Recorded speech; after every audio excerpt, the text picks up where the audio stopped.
Shri Ram Narayan Pandey inter college पुसर में आप सबका हार्दिक अभिनंदन वंदन एवं स्वागत है प्यारे बच्चों।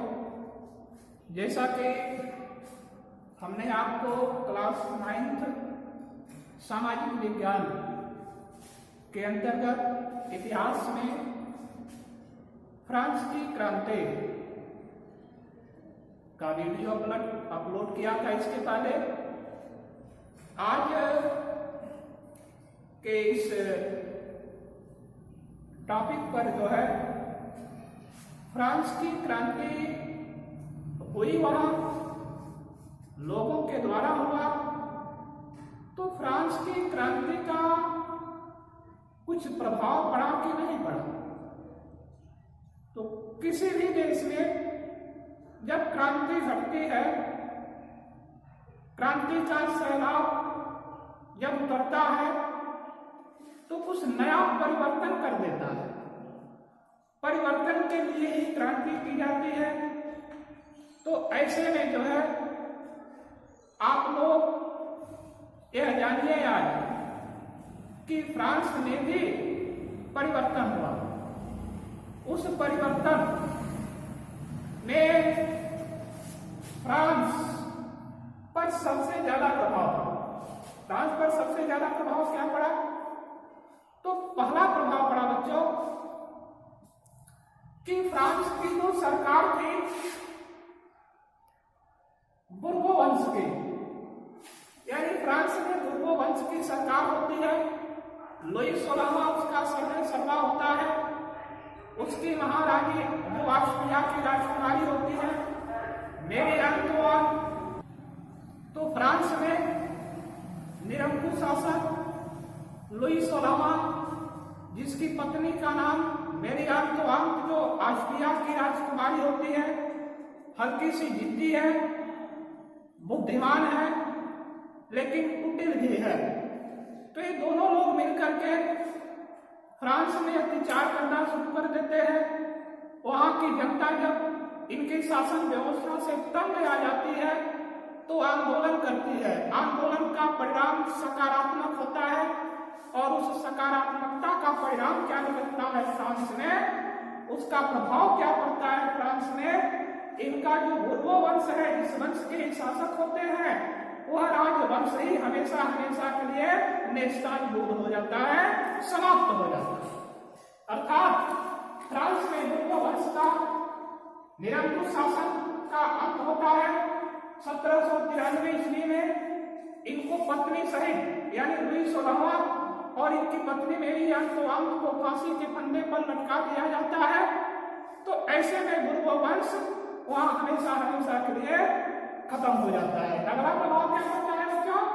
अगला है नई संविधान का निर्माण, जो कि 1795 ईस्वी में नेशनल कन्वेंशन के द्वारा एक कॉन्फ्रेंस होता है, एक व्यवस्था बनती है, एक सदस्यों की आपसी सहमति बनती है स्टेट जनरल के द्वारा, और एक नए संविधान का निर्माण होता है। उस संविधान के माध्यम से उस राष्ट्र का विकास और उन्नति तय होता है। अब कोई राजा वहां का शासक नहीं रहेगा, अब कोई राजा वहां विचार नहीं करेगा। अब वहां जो संविधान बना है, जिसे स्टेट जनरल के द्वारा नेशनल असेंबली के द्वारा क्रियान्वित किया गया है, उसके आधार पर वहां की शासन सत्ता स्थापित हो गई। अगला परिवर्तन क्या हुआ? जनतंत्र की स्थापना, यानी 27 जुलाई 1789 ईस्वी को फ्रांस पूर्ण रूप से आजाद होता है और ऐसी स्थिति में वहां जनतंत्र की स्थापना होती है। जनतंत्र क्या है? जनतंत्र जनता का शासन। जनतंत्र को हम गणतंत्र भी कह सकते हैं, लोकतंत्र कह सकते हैं, प्रजातंत्र कह सकते हैं। यहां तक कि अब्राहम लिंकन ने कहा भी है अपने कोटेशन में कि प्रजातंत्र, प्रजा के लिए प्रजा द्वारा शासन होगा। तो यह फार्मूला अगर कहीं सबसे पहले लागू होता है तो फ्रांस में लागू होता है। तो फ्रांस में क्या प्रभाव पड़ता है क्रांति का? अर्थात जनतंत्र की स्थापना हो जाती है नागरिकों को 10 मौलिक अधिकार मिलते हैं। मौलिक अधिकार का मतलब यानी उनको मूल अधिकार है जिसका हनन न तो वहां का संविधान करेगा न वहां की प्रशासनिक व्यवस्था करती है। जैसे शिक्षा का अधिकार, समानता का अधिकार, धार्मिक अधिकार, घूमने फिरने का अधिकार, शिक्षा लेने का अधिकार, स्वास्थ्य सुविधाओं का अधिकार, यातायात का अधिकार, ये सारे अधिकार। तो इस आधार पर जो है फ्रांस में जो परिवर्तन होता है फ्रांसीसी क्रांति के उपरांत, वह परिवर्तन है बच्चों जनतंत्र की स्थापना होना होती है। अगला है क्या परिवर्तन होता है? स्वतंत्र न्यायपालिका की स्थापना होती है। किसी भी देश में अगर वहां की जनता यह स्वीकार कर ले, उसे यह महसूस हो जाए कि हमारे राष्ट्र की न्यायपालिका निष्पक्ष न्याय करती है, तो समझ लीजिए कि उस राष्ट्र का उद्धार है।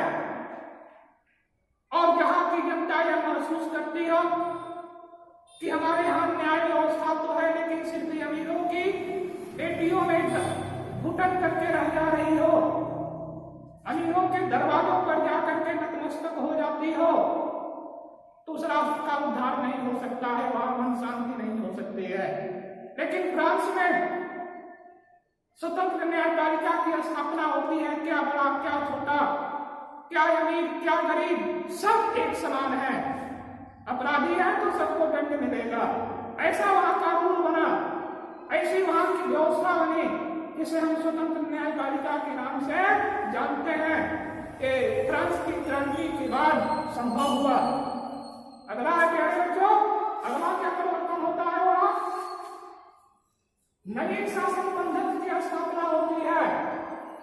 जैसा कि फ्रांस में सामंतवादी शासन व्यवस्था स्थापित थे, निरंकुश शासन व्यवस्था स्थापित थी, किसानों का शोषण हो रहा था, मजदूरों की कहीं सुनवाई नहीं थी, गरीब तबकों को कुचला जा रहा था।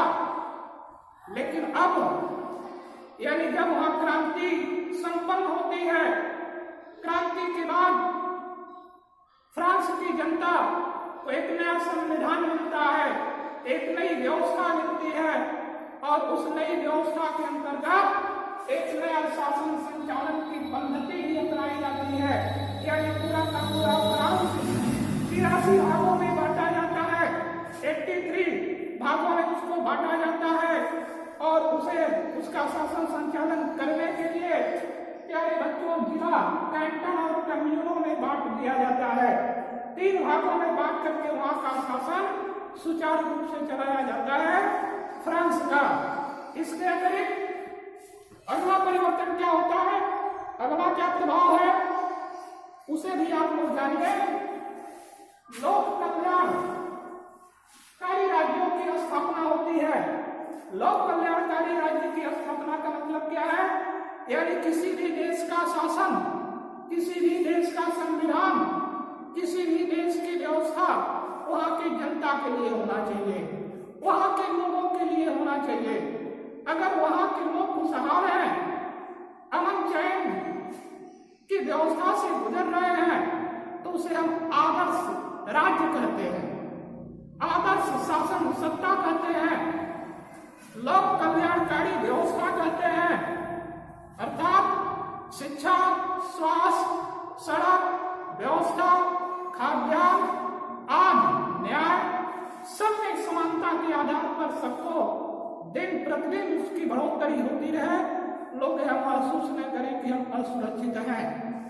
अर्थात सारी व्यवस्थाओं से लैस, सारी सुविधाओं से लैस जिस राष्ट्र की व्यवस्था रनवे पर चल रही है, आप उसे कह सकते हैं कि उस देश में लोक कल्याणकारी सरकार शासन कर रही है। अगला क्या परिवर्तन होता है प्यारे बच्चों? कुलीन व सामंती व्यवस्था का जो विशेषाधिकार होता है, उस विशेषाधिकार में कमी आ जाती है। फ्रांस की राज्य क्रांति के उपरांत ही सामंतशाही व्यवस्था में जो कि समाज का शोषक होता है, कुलीन राजशाही व्यवस्था जो कि अपने वैभव के सामने आम लोगों की कोई मतलब नहीं रखी जाती है,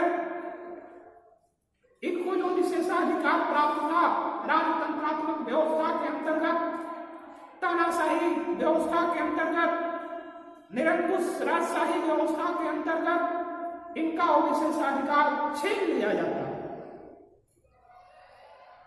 इसके अतिरिक्त फ्रांस की राज्य क्रांति का प्रभाव खाली फ्रांस पर नहीं पड़ता है, फ्रांस के अलावा पूरी दुनिया पर पड़ती है।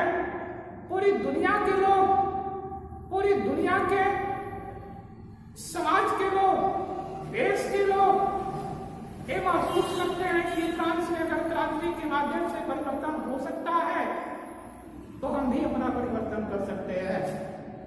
तो विश्व के अन्य देशों पर क्या प्रभाव पड़ता है, विश्व के अन्य भागों पर क्या प्रभाव पड़ता है फ्रांस की क्रांति का, थोड़ा सा हम आपको बता दे रहे हैं बच्चों। तो विश्व पर जो फ्रांस की क्रांति का प्रभाव पड़ता है, सबसे पहला प्रभाव है निरंकुश राजतंत्रों का समापन।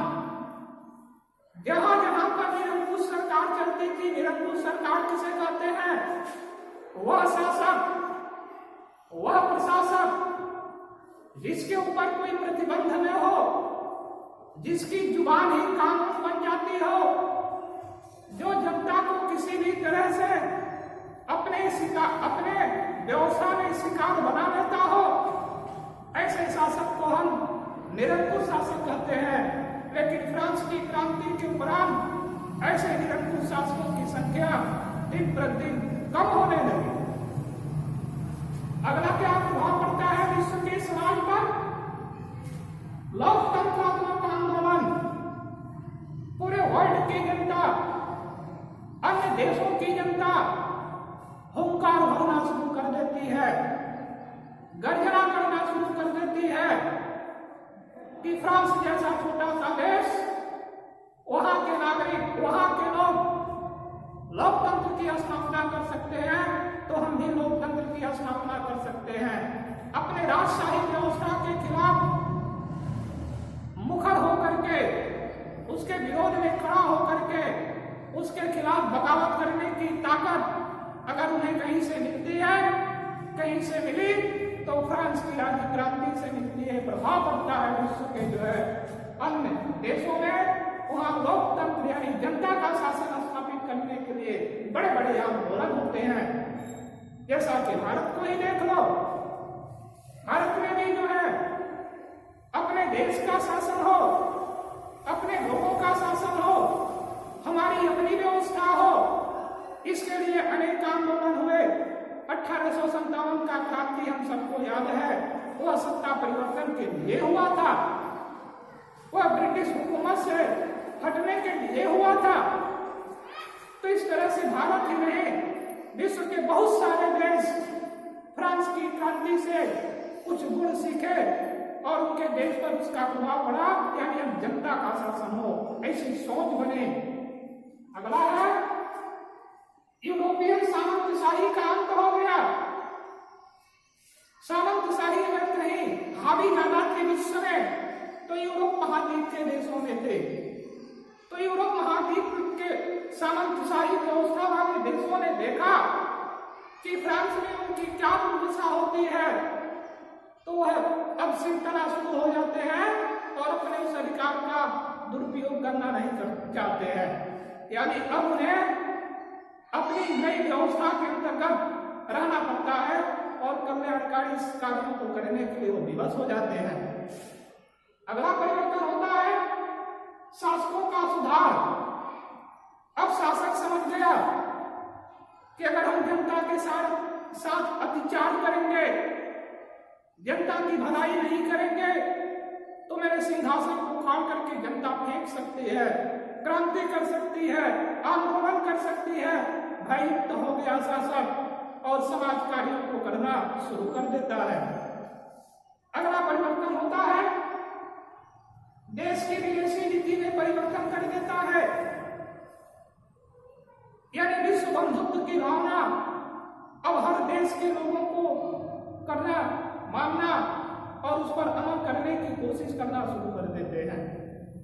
यानी सारे देशों को सबके लिए सबकी आवश्यकता की पूर्ति कर सकते हैं, ऐसी भावना हुई।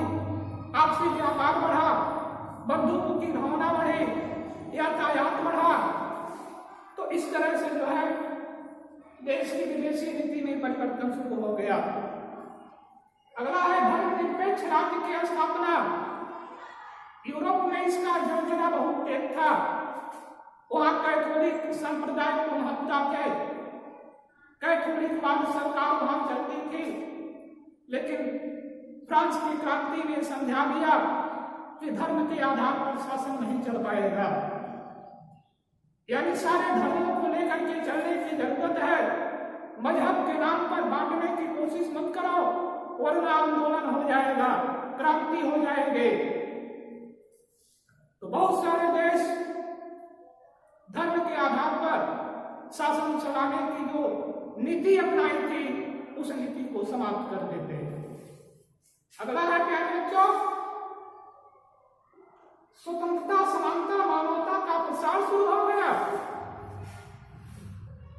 फ्रांस की क्रांति के पहले विश्व के तमाम देशों में समानता नहीं थी, असमानता थी। कहीं धर्म के नाम पर असमानता, कहीं नस्ल के नाम पर असमानता, कहीं जात के नाम पर असमानता, कहीं काले और गोरे के नाम पर असमानता, कहीं स्त्री और पुरुष के नाम पर असमानता। यह असमानता समानता में परिवर्तित हो गई। इसके अलावा स्वतंत्रता, रूसों ने कह दिया कि व्यक्ति स्वतंत्र पैदा होता है, लेकिन जंजीरों में जकड़ा हो जाता है। उसका फार्मूला पूरी दुनिया के लोगों ने अपनाना शुरू कर दिया। हम स्वतंत्र हैं तो स्वतंत्र रहेंगे। मानवतावाद, दास्ता की जो गुलामी चलती थी, मानव को खरीदने बेचने की जो कहानी चलती थी, यह सब समाप्त हो गई।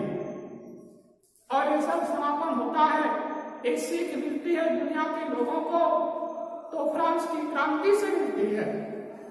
तो इसी के साथ आज का ये चैप्टर हम समाप्त करते हैं।